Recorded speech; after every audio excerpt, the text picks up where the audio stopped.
할렐루야. 반갑습니다. 우리 임마누엘 찬양대가 내가 팔복을 설교하는 동안에 축복을 연습하면 어떨까? 뭐 이런 마음 가능할지 모르겠습니다. 네, 대곡이기도 하고 그런데 아마 연습하면 내가 팔복을 하는 동안에 멋진 또 찬양이 되지 않을까 이런 생각해 봅니다. 아주 굉장히 멋있는 찬양인데 함께 또 은혜를 나누면 좋으리라 생각을 하고 오늘 거룩한 주일을 맞이했습니다. 거룩한 주일을 또 맞이했습니다. 또 맞이했다는 얘기는 그만큼 한 주간이 빠르게 간다라는 얘기죠. 지난 1월을 보내면서 우리는 2025년도 12분의 1이 지나간다 이렇게 얘기했는데 이제 2월이 또 이제 중반전이 지나고 이제 벌써 16일이 되어서 이제 한 12일밖에 남지 않았는데 아마 이 2월이 지나가면 우리는 12분의 1이 아니고 6분의 1. 이거 확 줄었어요. 6분의 1로 확 줄어서 이 한 해도 이렇게 빨리 가는구나 이런 생각을 하게 됩니다. 오늘도 주님의 날을 기억하신 여러분, 그래서 주님의 전에 오셔서 예배드리는 우리 모든 성도님들 주님의 이름으로 기쁘게 환영하고 또 축복합니다. 여러분이 시간을 투자하셔서 이곳에 오신 만큼 이 예배의 자리 더 사모하시고 또 사모하는 심령을 가지고 또 말씀에 집중하여서 큰 은혜가 되는 이 시간 되기를 주님의 이름으로 축원합니다. 우리 옆 사람하고 인사할까요? 잘 오셨습니다. 큰 은혜 받읍시다. 네, 오늘 2월 세 번째 주일 함께 나눌 말씀의 제목은 여전히 똑같지요. 예수님께서 하신 일, 오늘 몇 번째일까요? 8번째 시간입니다. 예수님께서 하신 일이 무엇이었을까요? 첫째는 태어나셨다는 거죠. 하늘 영광 버리시고 이 땅에 사람으로 태어나셨다. 성탄절 태어나셨다. 그리고 예수님은 이제 사명을 가지셔서 그 사명의 길, 하나님의 나라를 세우는 그 사명의 길을 걸어가시기 위하여 세례 요한에게 세례를 받으셨다. 세례를 받으셨다. 그리고는 40일을 금식하시고 마귀에게 시험을 받으시는데 세 가지 시험, 육신의 정욕, 안목의 정욕, 이생의 자랑에 대한 세 가지 시험을 받으셨지만 주님은 말씀으로 그 시험을 이겨내셨다. 그리고는 예수님이 하신 일은 제자를 부르십니다. 하나님의 나라를 세워가는 동역자가 필요해서 제자를 부르시는데 몇 명을 부르셨어요? 12명의 제자를 부르셨습니다. 그리고 그 제자를 12명 삼은 다음에 우리 주님은 갈릴리 가나 혼인집에 초대를 받아서 제자들과 함께 그곳에 참여했는데 그 잔치집에 포도주가 떨어져서 큰 위기를 맞이하는 그 순간 우리 주님은 첫 번째 기적을 일으켜 주십니다. 물이 변하여 포도주 되어지게 하는, 그래서 그 어려운 잔치, 위기의 잔치를 기쁨의 잔치로 회복시켜 주신 우리 주님의 첫 번째 기적, 그 일로 인하여 제자 삼았던 제자들이 예수님을 믿게 되었다라고 하는 그 이야기를 우리가 함께 나누었습니다. 그리고 지난주에는 예수님의 사역, 예수님이 이 땅에서 사역하시는 그 사역에 크게 세 가지 영역이 있다라고 얘기했습니다. 그 영역의 첫 번째는 가르치심, 두 번째는 전도하심, 세 번째는 병자를 치유하심. 이것이 예수님이 이 땅에서 하신 아주 큰 세 부류였는데 그 세 가지 중에 첫 번째가 뭐였어요? 가르치심이었다는 겁니다. 예수님의 가르치심, 이 마태복음, 신약성경의 가장 처음 책인 이 마태복음에서 예수님의 가장 처음 가르치심은 산상수훈이거든요. 이 산상수훈 가운데서도 첫 번째로 예수님이 가르쳐 주신 것은 팔복이었다라고 그렇게 이야기를 했습니다. 그래서 우리는 지난 주일 예수님의 가르치심의 가장 우선이 첫 번째 되어지는 이 산상수훈과 그 중에 팔복, 그리고 그 팔복의 첫 번째 복을 생각하면서 함께 은혜를 나누었는데, 그 첫 번째 복이 뭐였나요? 마태복음 5장 3절입니다. 다 같이 읽어볼까요? 시작.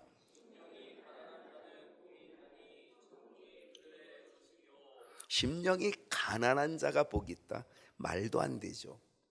어떻게 가난이 복이에요? 부자가 되면 와, 복 받았다 이러는데 무슨 가난한 게 복이에요? 말도 안 되는데, 그런데 우리 주님은 심령이 가난한 자가 복이 있다. 왜? 천국이 그들의 것이다, 이렇게 말씀해 주셨다는 거죠. 이해가 되지 않지만 우리는 그 말씀의 의미를 찾아보니까 이해가 되는 거거든요. 그러면서 예수님은요, 이 첫 번째도 이해가 되지 않은데 두 번째는 더 이해가 되지 않는 두 번째 복을 말씀하십니다. 두 번째 복은 뭐였는지 아십니까? 4절 말씀을 다 같이 한번 읽어볼까요? 시작.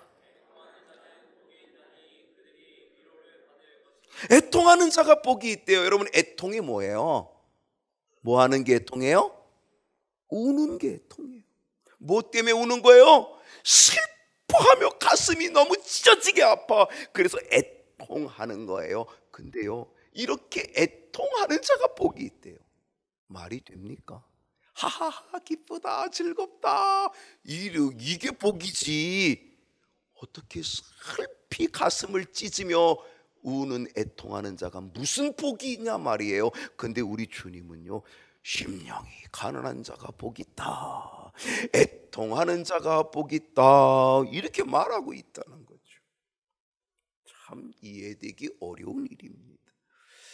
우리는 지난주일 살펴보았던 이 심령이 가난한 자하고 이 애통하는 자는요, 연결됩니다. 우리 지난주일 보았던 심령이 가난한 자의 복을 살펴보면요, 여러분, 심령이 가난하다는 것을 제가 뭐라고 얘기했어요? 그것은 회개라고 얘기했습니다. 내 안에 있는 죄를, 내 안에 있는 탐욕을 하나하나 다 끄집어내서, 그래서 내 안에 있는 죄로 가득 찬 내 마음을 비워내는 것, 그게 마음이, 심령이 가난해지게 되는 것. 그렇죠. 심령이 깨끗해지는 것. 그러면 그 깨끗한 심령에 하나님의 나라가 임하고 천국이 임하는 복이 있게 되는 줄로 믿습니다. 또 하나는 겸손이라 그랬습니다. 이 안에 있는 교만함, 이 생각의 교만함, 내 몸 안에 있는 교만함, 목이 뻣뻣한 교만함, 이 교만한 것들 하나하나 다 비워내면 뭐가 된다? 겸손해지게 된다라고 하는 거죠. 그렇게 되면 어떤 일이 벌어집니까? 영안이 열립니다. 내 심령 속에 있는 죄악, 내 심령 속에 있는 교만, 여기에 가득 차, 내 안에 이 교만과 죄악이 가득 차 있다면 그것으로 인하여 내 영의 눈은 닫혀버리고요, 그리고 내 눈은 영적으로 닫혀서 아무것도 못 보는 거죠. 우리의 심령이 가난한 자가 되면, 그러면 내 영안이 열리게 되고, 그리고 천국을 소유하고, 그리고 천국을 보게 되고, 그리고 천국이 임하게 되어지는 은혜를 누리게 될 줄로 믿습니다. 주님이 그렇게 말씀하신 거예요. 그러면서 주님은 팔복의 두 번째 복을 말씀하여 주시는데, 그것은 애통하는 자의 복이었다. 애통한다. 여러분, 이 애통이 뭘까요? 여기서 히라버, 이 신약 성경은 히라버로, 헬라어로 쓰여졌는데, 이 헬라어로 쓰여져 있는 이 애통, 이 애통은요, 사람의 죽음에 대한 애통을 말합니다. 그것도 사랑하는 사람의 죽음. 너무 비통한 거예요. 내 사랑하는 사람이 죽었어. 너무 비통한 거예요. 여러분, 지난 연말에 무안공항에 제주 항공 참사가 있었습니다. 이 무안공항이 국내선만 왔다 갔다 하다가 얼마 전에, 그 사고가 일어나기 얼마 전에 국제선을 열어놨거든요. 그 국제선을 열어놓고 얼마 되지 않아서 이 사고가 터졌어요. 국제선을 열어놓으니까 그 전라도 쪽에 있는 분들이 되게 좋아한 거예요. 와, 우리도 이제 국제로 갈 수 있구나, 이 역까지 안 와도 되는구나, 이렇게 해가지고. 그랬는데 그 사고가 터진 거죠. 181명이 타고 있었는데 승무원 2사람만 빼놓고 나머지 179명이 사망했어요. 3살짜리가 가장 어린 아이였고 78세가 가장 나이가 많아요. 3살부터 78세까지 다양한 남녀노소 연령층 179명. 여러분, 그들의 그 죽음의 그 안타까운 사정을 들어보면 기가 막힌 일들이 너무 많은 거예요. 어떤 부모는요, 자기 딸이 3년 전에 결혼했는데 자기 사위하고 둘이 여행을 갔다는 거예요. 3년 만에. 근데 아이는 없었어요. 3년 만에 여행을 갔는데 자기 딸과 사이가 죽었다는 거예요. 그리고 그 어머니가 우는 거예요. 3살짜리 아이는 누구랑 갔겠어요?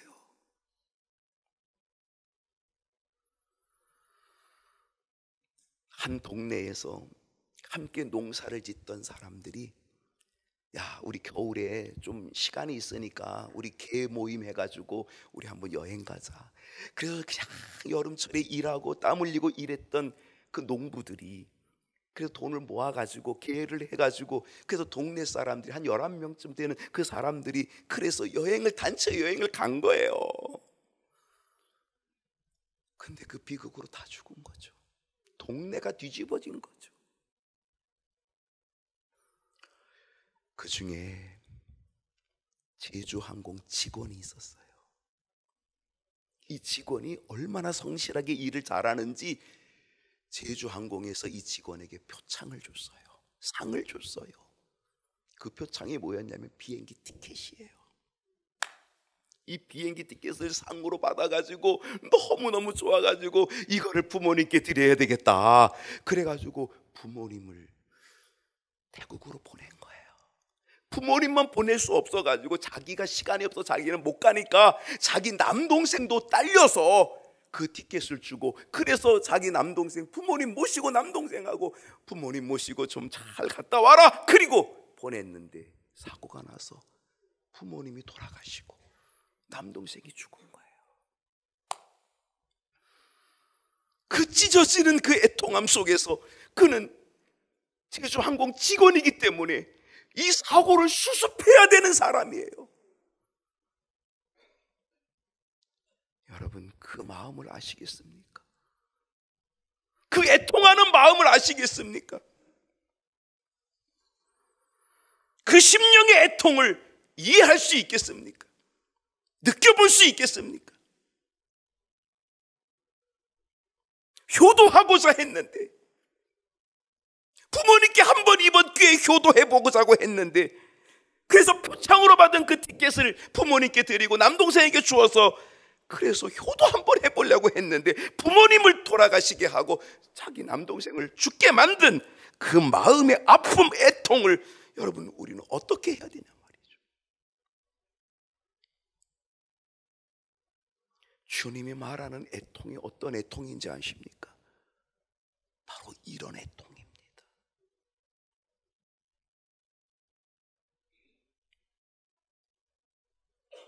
사랑하는 사람의 죽음 앞에 갖는 그 마음, 처절한 마음, 그게 여기서 말하는 애통입니다.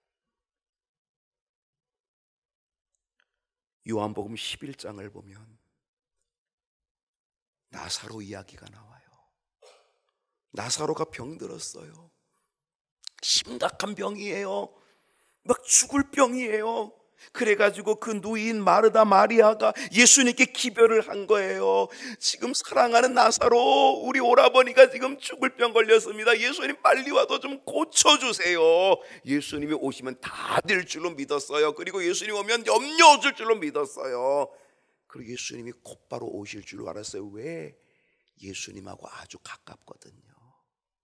예수님이 예루살렘에 가실 때마다 늘 들리던 동네가 베다니예요. 베다니는 예루살렘에서 아주 가까워요. 오리쯤 돼요. 가까워요. 그래서 예수님이 예루살렘을 가실 때 늘 지나다니던 길목이에요. 그리고 그 나사로의 집에 가서 음식도 잡수고 대접도 받고 거기서 쉬시기도 하고 그랬던 집이거든요.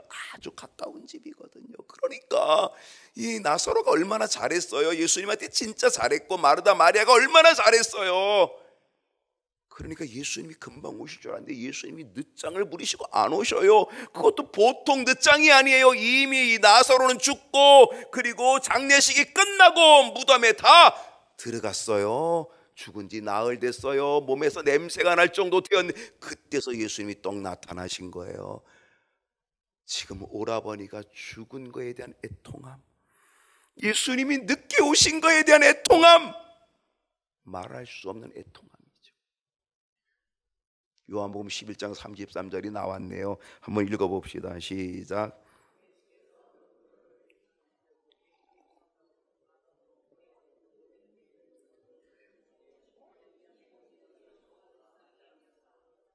예수께서 그가 우는 것, 누가? 이 마르다 마리아 우는 것을 보시고 또 거기 함께 온 유대인들이 우는 것을 보시고 심령의 비통이 여기서 불쌍히 여겼다는 거예요. 마르다 마리아의 우는 모습, 그 애통한 모습, 오라버니의 죽음, 그리고 예수님이 늦게 온 그것에 대한 애통함, 그래서 자기 오라버니의 죽음 그리고 온 유대인들이 우는 그 애통한 모습, 이거를 주님이 보시는 거죠. 그것을 보니까 주님의 마음도 어때요? 그들과 같은 마음이 되었어요. 35절을 볼게요. 뭐라 그랬어요? 예수께서 눈물을 흘리시더라. 얼마나 애통한 모습이었으면 예수님도 그 모습을 보면서 예수님도 눈물을 흘리셨을까라고.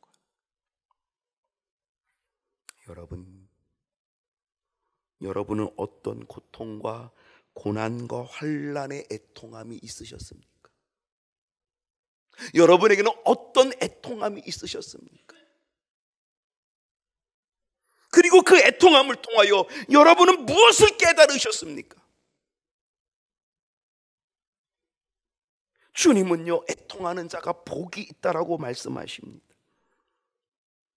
그런데 주님이 말씀하는 이 애통은 어떤 애통이라 그랬어요? 그것은 바로 사랑하는 사람의 죽음에 대한 아주 비참함의, 그 비통함의 애통이라는 거예요. 근데요, 주님이 말씀하시는 이 애통을 우리가 가져야 되는데, 애통하는 자가 복이 있다고 얘기하는데 그 애통은 뭐냐? 나의 죄에 대한 애통이에요. 죄의 결과에 대한, 죄에 대한 결과를 탄식하는 애통, 이 죄로 인하여 나는 어떻게 될지를 바라보는, 그래서 거기에 대해서 애통하는 그 모습이라고 하는 거죠. 여러분, 예수님 뭐라 그랬어요? 지난 주일날 심령이 가난한 자가 복이 있다 그랬잖아요. 여기서 심령이 가난하다고 하는 것은 자신의 죄에 대한 회개라고 했는데, 그런데 예수님은 죄에 대한 회개 정도가 아니라 죄의 결과가 무엇인지를 깊이 생각하면서 정말 이 죄에 대한 결과가 뭘까, 그걸 슬퍼하며 철저하게 애통하는 애통을 얘기하고 있다는 거예요. 여러분, 죄의 결과가 뭐예요? 죄의 결과가 뭐죠? 가르쳐 드릴게요. 창세기 2장 17절, 죄의 결과가 이거예요. 다 같이 읽어볼까요? 시작.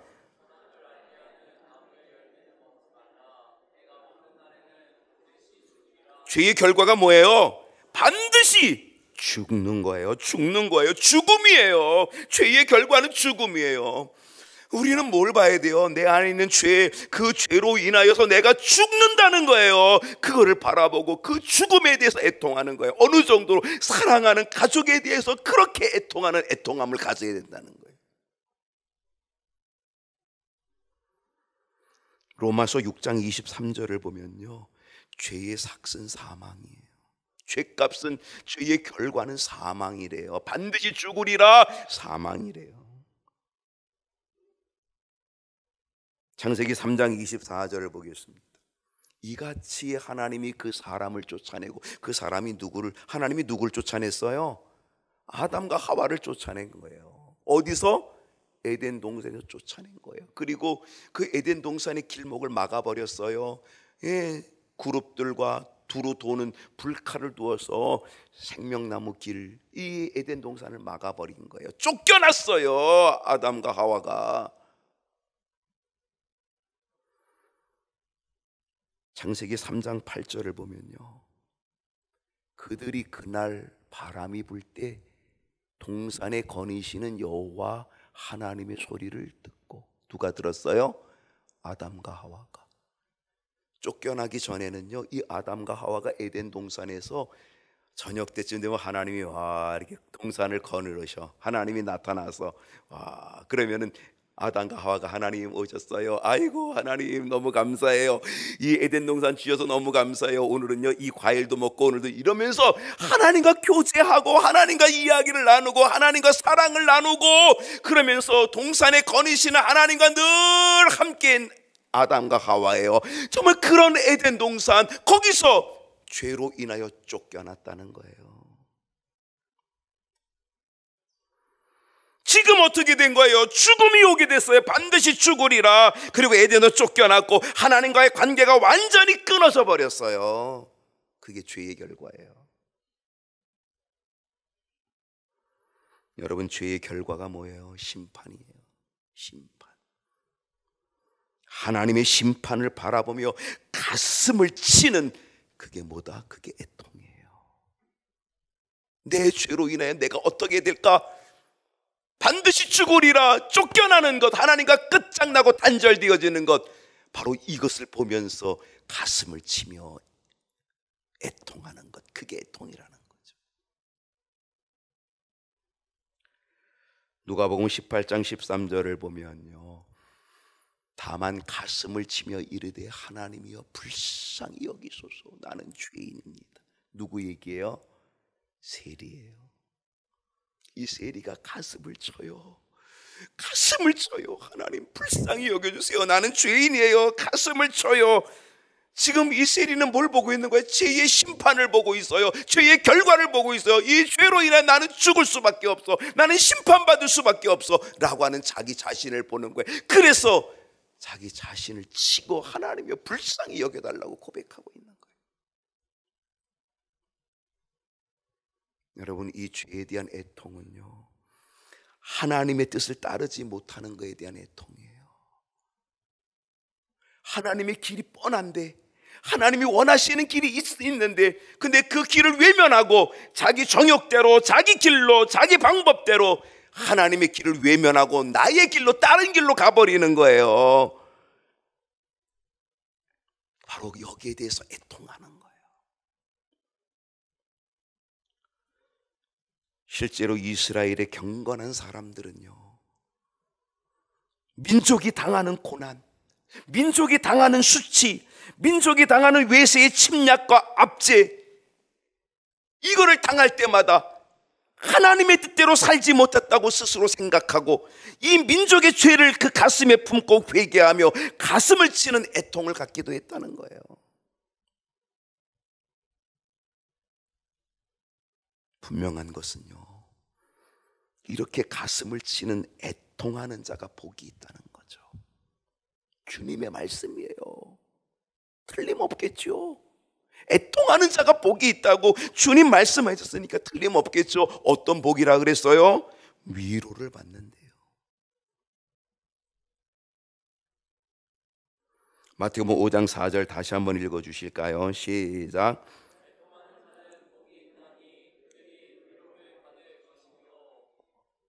여러분, 애통하는 자는 위로의 복을 받는다 그랬는데 그 위로가 뭘까? 여기서 예수님 말하는 이 위로가 뭘까? 여기서의 위로는요, 하나님의 손길이에요. 하나님이 만져주시는 거예요. 하나님의 자비로운 손길, 따스한 손길로 하나님이 만져주시는 게 위로예요. 내 평생에 가는 길, 내 영혼 평안해, 내 영혼 평안해. 이 찬송을 작사한 스패포드 교수는요, 4명의 딸을 한꺼번에 잃어버려요. 여행을 떠났다가 자기 부인하고 4명의 딸을 먼저 여행을 보냈다가 그 배를 타고 가다가 영국의 철갑선하고 정면으로 충돌해가지고, 그래서 배가 침몰돼가지고요, 부인은 구조되었는데 4명의 딸은 다 물에서 죽어요. 그 죽음의 자리에 다른 배를 타고 오고 있는 이 스태포드 아버지의 마음은 너무너무 비통한 거죠. 너무너무 애통하는 거예요. 근데요, 그 새벽에, 캄캄한 그 새벽에, 거의 그 딸의 그 수장되어진 그 위치에 오게 되었을 때에 하나님께서 그 아버지 스패포드의 마음을 만져주셨어요. 누구도 만져줄 수 없는데 하나님이 그 마음을 만져주셔가지고 펜을 꺼내서 그 펜을 가지고 글을 썼어요. 그게 바로 내 평생에 가는 길 순탄하여 내 영혼 평안해, 내 영혼 평안해. 이 찬송이 만들어지게 된 줄로 믿습니다. 하나님이 만져주시면 되는 거예요. 여기서 위로라는 거는요, 바로 하나님의 따스한 손길, 하나님의 자비로운 손길, 하나님이 만져주시는 거고요, 여기서 위로는요, 하나님이 다가와 주시는 거예요. 그리고 나를 안아주시는 거예요. 임마누엘, 나와 함께 해주시는 거예요. 내 안에 내주하여 주시는 거예요. 거하여 주시는 거예요. 그게 위로예요. 누구에게? 애통하는 자에게. 이사야 1장 18절을 보면요, 너희의 죄가 주홍 같을지라도 눈과 같이 희어지고 진홍같이 붉을지라도 양털같이 희게 되리라. 식당에 가면요, 밥 먹을 때 뭐 하나 줘요. 뭘 줘요? 왜요? 튀길까 봐. 저도 보니까 잘 튀기더라고요. 이제 나이가 먹어서 그런지 막. 근데요, 막 여기다가 막 김치찌개 먹다가 그냥 여기 막 이렇게 툭툭툭 튀면요, 이거 잘 안 지워지거든요. 옛날에는 어림도 없는데 요즘은 또 기술이 좋아가지고 뭐 아메이에서 나온 무슨 약품 같은 것도 바르면요, 금방 하면 또 지워지긴 하더라고요. 예. 근데 오래되면 아무리 해도 안 지워져요. 근데요, 여러분, 피 같은 거 그냥 피로만 뭐 지워지겠어요? 우리의 죄가 주홍같이, 우리의 죄가 진홍같이 붉게 될지라도 어떤 것으로도 해도 안 돼요. 그건 아메이로 해도 안 되는 거예요. 약품으로 안 되는 거예요. 근데 우리 주님께서 눈같이, 양털같이 희게 만들어주시는, 만져주시는 은혜 있게 되는 줄로 믿습니다. 누구에게 주시는 거예요? 애통하는 자에게 주시는 거예요. 누가복음 15장 18절을 보면요, 내가 하늘과 아버지께 죄를 지었사오니, 누구에게요? 탕자에게요. 아버지 재산 뺏어다가 허랑방탕하게 다 써버린 탕자. 내가 하늘과 아버지께 죄를 지었다고 그의 가슴을 치며 애통해하는 거죠. 그러면서 탕자가 뭐라고 고백하래요? 19절을 보게 되면 이 탕자가 이렇게 고백합니다. 지금부터는 아버지의 아들이라 일컬음을 감당치 못하겠나이다. 나를 품꾼의 하나로 보소서. 애통하는 마음을 가지고 탕자는 자신의 죄를 진정으로 애통할 때에 그는 품꾼이 아니라 아들로 회복되어지는 아버지의 따스한 손길을, 그 위로를 보게 된 줄로 믿습니다. 요한계시록 21장 4절을 보면요, 모든 눈물을 그 눈에서 닦아주시니, 할렐루야, 다시는 사망이 없고 죽음이 없고 다시는 애통하는 것도 없고 곡하는 것도 없고 아픈 것도 다시 있지 아니하리니. 왜? 처음 것들이 지나갔습니다. 여러분, 이 처음 것이 지나가게 하는 게 뭔지 아세요? 이 처음 걸 지나가게 하는 게 중요한데, 이 처음 것 지나가게 하는 게 애통하는 거예요. 우리가 진정으로 애통하면 바로 이 눈물, 사망, 이 애통하는 곡하는 것들, 이 아픈 것들, 이 모든 것들이 다 지나간다는 거예요. 어떤 사람에게? 애통하는 사람에게.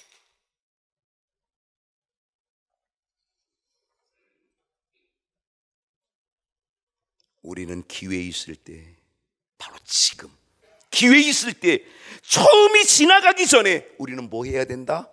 애통해야 된다.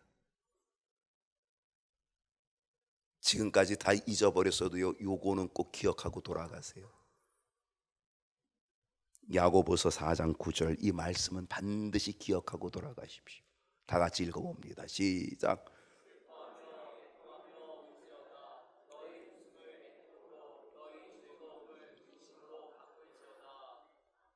야고보 기자는 분명하게 얘기합니다. 슬퍼하며 애통하며 울라. 지금 그렇게 하라는 겁니다.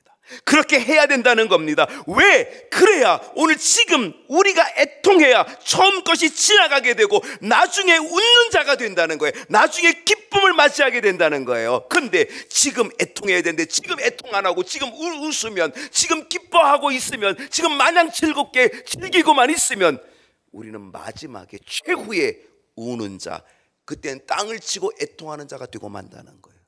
그때 애통하면 우리는 끝장이에요.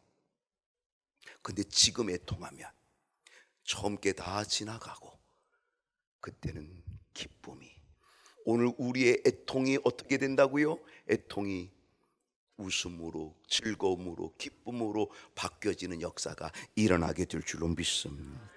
지금 애통해야 됩니다. 마지막 최후의 가슴을 치는 애통이 있게 되지 아니하도록 지금 우리는 애통하는 자가 되어야 됩니다. 그러면 위로를 얻게 되고 다시는 애통하는 일이 생겨지지 않는다. 다윗이 밧세바를 취하였습니다. 그리고 그의 남편 우리아를 적진에 몰아서 일부러 죽였습니다. 이방인의 손에 맞아 죽게 만들었습니다.